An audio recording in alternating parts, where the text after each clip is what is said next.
my hair can be very sensitive and get dry very quickly. So it has to be moisturized all the time. So that's what I have learned about my hair as a younger woman, growing into my womanhood.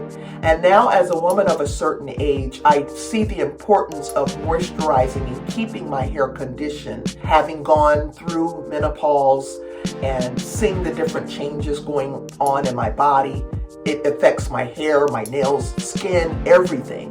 And so when I used to get it professionally done, my hair would always grow past my shoulders.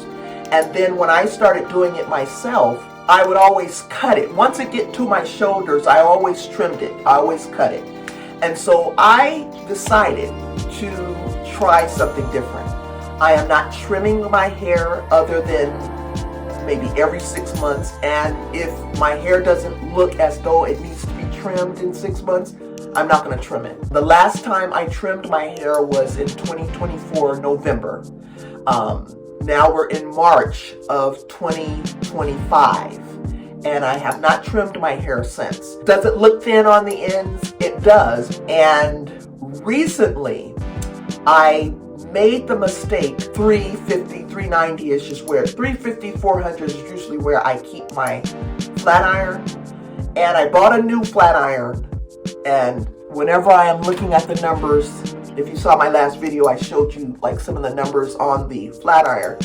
I have to wear my glasses and look at it each time I turn that flat iron on. And so I'm disciplining myself to do that, because I made the mistake of having that flat iron all the way on 500. And I didn't intentionally do it. It was just the dial was moved to 500.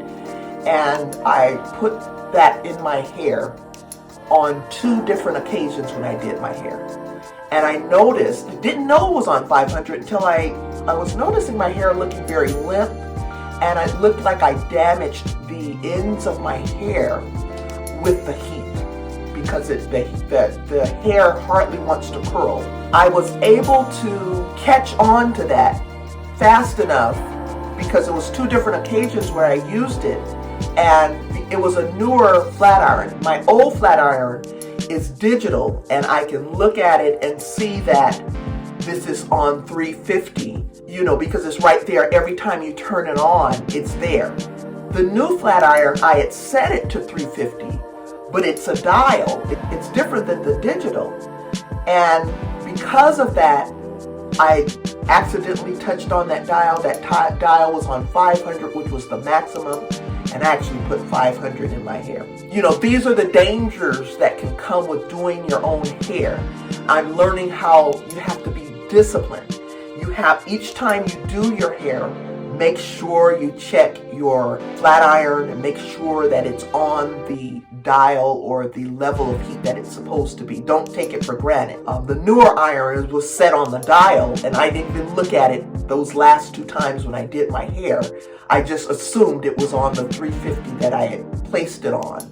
And so I will never make that mistake again, which is every time I do my hair, when I'm either blow drying or when I'm flat ironing or whatever, make sure I look at the level of the heat. And so, and that will avoid any type of heat damage. I think I was able to preserve my hair. It is very straight on the ends, but when I put water on it, it curls up a little bit, but it's looser. Not like the mids to the roots of my hair, which is very tight. So I decided to research what's going on, how am I going to get my hair revived back, whatever. And in that research is when I decided to go on this journey to regrow my hair.